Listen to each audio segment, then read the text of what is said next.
Science और technology की दुनिया में आपका स्वागत है। इस वीडियो में हम आपको बताने जा रहे हैं कि आखिर किस तरह से फैक्ट्रीज में plastic water tank, PVC pipes और बेड पर लगने वाले इन मोटे मोटे गद्दों को बनाया जाता है। तो चलिए बिना किसी देरी के वीडियो को शुरू करते हैं।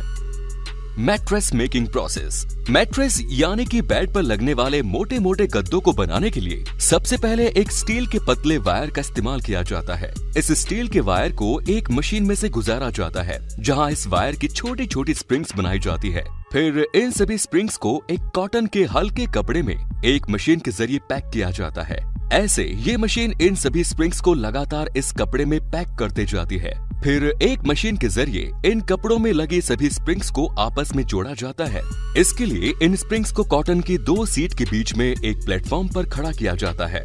यहाँ इन सभी स्प्रिंग्स के साइड और इसके नीचे वाली शीट के नीचे की तरफ एक मशीन की मदद से ग्लू लगा दिया जाता है और फिर एक स्प्रिंग्स की लंबी लाइन को इससे चिपका दिया जाता है। इस तरह से इन स्प्रिंग्स को आपस में दो शीट्स के बीच चिपकाते हुए इन स्प्रिंग्स का एक बेड तैयार कर लिया जाता है। इसके बाद बनाया जाता है इन गद्दों पर लगने वाले सॉफ्ट फॉर्म को।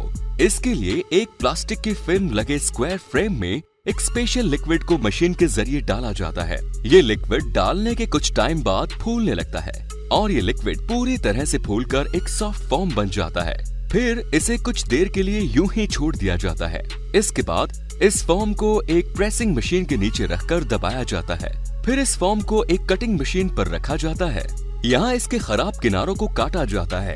फॉर्म के चारों तरफ के किनारों को काटकर इस फॉर्म को परफेक्ट फिनिशिंग दे दिया जाता है। इसके बाद इस फॉर्म को इसी कटिंग मशीन के जरिए एक एक करके 10 पतली पतली शीटों में काट दिया जाता है और फिर इन शीट्स को एक एक करके उठाया जाता है और दूसरी जगह पर रखा जाता है।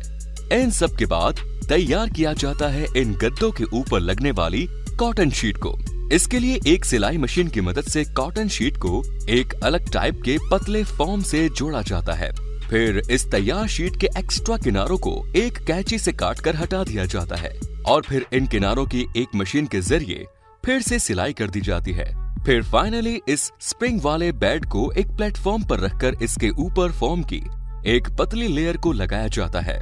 इसके लिए पहले स्प्रे गन से स्प्रिंग वाले बेड पर ग्लू को स्प्रे किया जाता है। इसके बाद इस फॉर्म की शीट को हाथों से दबाकर अच्छी तरह से इस पर लगा दिया जाता है और फिर इस शीट पर इसी तरह से ग्लू लगाकर एक और फॉर्म की शीट लगाई जाती है और फिर इस शीट पर फाइनली सबसे सॉफ्ट फॉर्म की तैयार लेयर को लगाया जाता है। फिर इस तैयार बेड के साइड पर एक कपड़ा लगाकर इसे साइड से कवर कर दिया जाता है और फिर इसके ऊपर कॉटन की शीट लगाकर इसके किनारों को साइड वाले कपड़े से एक सिलाई मशीन की मदद से सिल दिया जाता है। फिर इस गद्दे को उल्टा रखकर इसके पीछे की तरफ भी एक कॉटन की शीट लगाई जाती है। इस शीट को लगाकर इसके किनारों को भी साइड वाले कपड़े से सिल दिया जाता है। इसके बाद ये गद्दा पूरी तरह से बनकर तैयार हो जाता है। फिर इस गद्दे को एक मशीन के जरिए प्लास्टिक फिल्म में कवर कर दिया जाता है और फिर इसे आगे एक मशीन से दबाकर इसको इस प्लास्टिक फिल्म में वैक्यूम कर दिया जाता है, जिसके बाद ये गद्दा पूरी तरह से चिपक जाता है। फिर आगे एक और प्लास्टिक फिल्म में इस गद्दे को रोल कर दिया जाता है। फिर इसे एक डिब्बे में डालकर पैक कर दिया जाता है। फिर जब इन गद्दों को इंस्टॉल करने के लिए इसकी प्लास्टिक फिल्म को जैसे ही हटाया जाता है तो ये गद्दे वापस से अपने रियल साइज में फूल जाते हैं।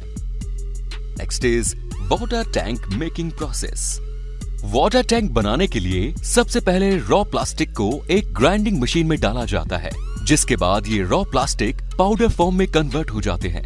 इसके बाद वाटर टैंक बनाने के लिए इसके मोल्ड को रेडी किया जाता है। इसमें एक फ्रेम में 2 वाटर टैंक मोल्ड लगाए गए हैं। इन मोल्ड को ओपन करके इनमें रॉ प्लास्टिक पाउडर को डाला जाता है। इसके बाद इन मोल्ड के ढक्कन को लगाकर इन्हें वापस से पैक कर दिया जाता है।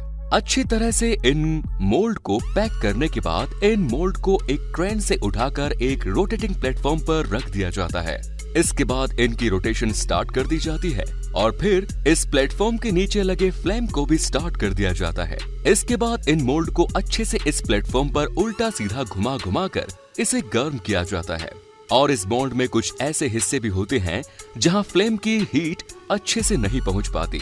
इसके लिए एक व्यक्ति स्पेशली एक फ्लेम के पाइप को हाथ में लेकर इस मोल्ड को गर्म करता है। इस तरह से इस मोल्ड को गर्म करने से इसके अंदर डाला गया रॉ प्लास्टिक पाउडर मेल्ट होकर इस मोल्ड की दीवारों पर अच्छे से चिपक जाता है। फिर 20 मिनट बाद इस मोल्ड को कुछ देर तक रोककर इसका इंस्पेक्शन किया जाता है।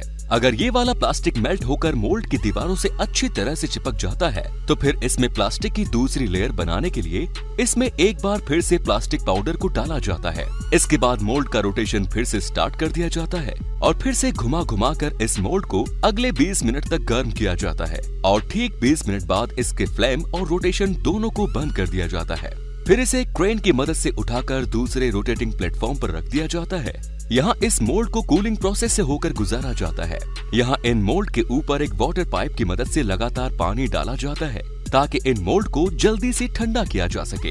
कुछ देर पानी डालने के बाद जब ये मोल्ड ठंडे हो जाते हैं तो फिर एक बार फिर से इन्हें एक क्रेन की मदद से उठाकर जमीन पर रख दिया जाता है और फिर कुछ टूल्स की मदद से इन मोल्ड को ओपन किया जाता है और फिर धीरे धीरे करके इनमें से वाटर टैंक को निकाल लिया जाता है।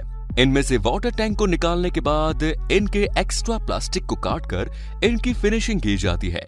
इसके बाद इस पर पहले से बना बनाया एक ढक्कन लगा दिया जाता है। फिर एक ड्रिल मशीन की मदद से इस ढक्कन के दोनों तरफ छेद किया जाता है ताकि इसके ढक्कन को बंद किया जा सके और ड्रिल मशीन की मदद से इसमें पानी का कनेक्शन करने के लिए पाइप लगाने के लिए भी इसमें और छेद किए जाते हैं और फिर इन छेद में वाल्व लगा दिए जाते हैं। इसके बाद ये वाटर टैंक पूरी तरह से इस्तेमाल किए जाते हैं। Next is PVC pipe making. PVC garden pipe बनाने के लिए मेन रॉ मटेरियल होता है पीवीसी रेजिन। इस पीवीसी रेजिन को सबसे पहले एक मिक्सिंग मशीन में डाला जाता है। फिर इसमें स्टेबलाइजर, लुब्रिकेंट्स और कुछ प्रोसेसिंग एसिड्स को डालकर मिक्स किया जाता है और इन पीवीसी पाइप्स को अलग अलग कलर देने के लिए इस रॉ मटेरियल में कलर पिगमेंट को मिलाया जाता है जिससे इन पाइप्स को अलग अलग कलर दिया जाता है। फिर इस रॉ मटेरियल को अच्छे से मिक्स करने के बाद इसे एक कंटेनर में निकाल दिया जाता है और कुछ देर ठंडा होने के लिए छोड़ दिया जाता है। फिर इस मटेरियल को एक कंटेनर में डाला जाता है। यहाँ इसे 150 डिग्री सेल्सियस तक गर्म किया जाता है जिसके बाद ये मटेरियल एक रोटेटिंग डाई के ऊपर से होकर गुजरता है जिससे ये मटेरियल इस डाई पर मेल्ट होकर राउंड पाइप की शेप में बाहर आते रहता है। फिर आगे इस पाइप को ठंडा करने के लिए एक वाटर टैंक से गुजारा जाता है और इसके ऊपर से भी लगातार पाइप से पानी इस पर गिरते रहते हैं। इसके बाद ये पाइप पूरी तरह से बनकर तैयार हो जाता है। फिर इस पाइप को 30 मीटर की लेंथ पर काटकर इनके रोल बना दिए जाते हैं और इन्हें अच्छे से बांध करके इन्हें प्लास्टिक फिल्म से कवर कर दिया जाता है। इसके बाद इन्हें मार्केट में बेचने के लिए भेज दिया जाता है और ठीक इसी तरह से ही सेक्शन पाइप्स को भी बनाया जाता है। सेक्शन पाइप के रॉ मटेरियल को भी इसी तरह से मिक्सिंग मशीन के जरिए तैयार करके एक कंटेनर में निकाल दिया जाता है। इस सेक्शन पाइप में हार्ड और सॉफ्ट दोनों ही तरह के मटेरियल का यूज किया जाता है ताकि इस पाइप को हार्ड भी रखा जा सके और इसे मोड़ने के लिए थोड़ा सॉफ्ट भी रखा जा सके। फिर इसके दोनों रॉ मटेरियल को 2 अलग अलग कंटेनर में डालकर 150 डिग्री सेल्सियस तक गर्म किया जाता है और फिर इन दोनों मटेरियल को एक साथ एक दूसरे पर ओवरलैप करते हुए एक डाई पर डाला जाता है जिसके बाद ये मटेरियल पाइप की शेप लेकर लगातार आगे बढ़ता रहता है और इसे ठंडा करने के लिए भी एक लंबे वाटर टैंक से गुजारा जाता है और ठंडा हो जाने के बाद इसे भी 30 मीटर की लेंथ पर काटकर इसके भी रोल बना दिए जाते हैं और फिर इसे अच्छे से बांध करके प्लास्टिक फिल्म से कवर कर दिया जाता है और इसे मार्केट में भेज दिया जाता है। And the last is wooden spoon making process. Wooden spoon या फिर आइसक्रीम स्टिक बनाने के लिए सबसे पहले बड़े बड़े पेड़ों को काटकर उनके लॉग्स को फैक्ट्री में लाया जाता है। आपको बता दें कि ये सभी पेड़ नॉन टॉक्सिक होते हैं जिस वजह से इनके इस्तेमाल करने में सेहत को कोई नुकसान नहीं होता और न ही इनमें किसी तरह की स्मेल या फिर टेस्ट होता है। फिर इन बड़े बड़े लॉक्स को एक कटिंग मशीन पर लाया जाता है। यहाँ इन लॉक्स को एक चैन सॉ की मदद से फिक्स साइज के छोटे छोटे टुकड़ों में काट दिया जाता है। लकड़े के इन छोटे छोटे लॉक्स को फिर एक स्पेशल पीलिंग टूल की मदद से छीला जाता है। इन टूल की मदद से इन लॉक्स की आउटर लेयर को पूरी तरह से निकाल दिया जाता है। फिर इन लॉक्स को एक एक करके एक पिलिंग मशीन पर लगाया जाता है। ये मशीन इन लॉक्स को तेजी से घुमाती है और इसमें आगे की तरफ एक ब्लेड भी लगी होती है जो कि इन लॉक्स की पतली पतली लेयर निकाल देती है। इस तरह से इन सभी लॉक्स को एक एक करके इस मशीन पर लगाकर इनकी पतली पतली लेयर निकाल दी जाती है। फिर आगे लकड़ी की इन लेयर्स को सही से अरेंज किया जाता है और इन्हें एक जगह इकट्ठा कर दिया जाता है। फिर लकड़ी की इन कुछ लेयर्स को उठाकर एक कटिंग मशीन में डाला जाता है। यहाँ ये मशीन इन लेयर्स में से आइसक्रीम स्टिक को लगातार काटती जाती है और उन्हें आगे की तरफ इकट्ठा कर दी जाती है।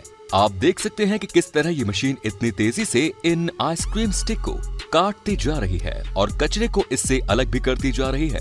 इसके बाद इनको पैक करके मार्केट में भेज दिया जाता है। तो दोस्तों, अगर आपको ये वीडियो पसंद आई तो इसे लाइक और शेयर करना ना भूलें। ऐसे ही इंटरेस्टिंग और नॉलेज से भरे वीडियोस को देखते रहने के लिए चैनल को सब्सक्राइब जरूर करें। धन्यवाद।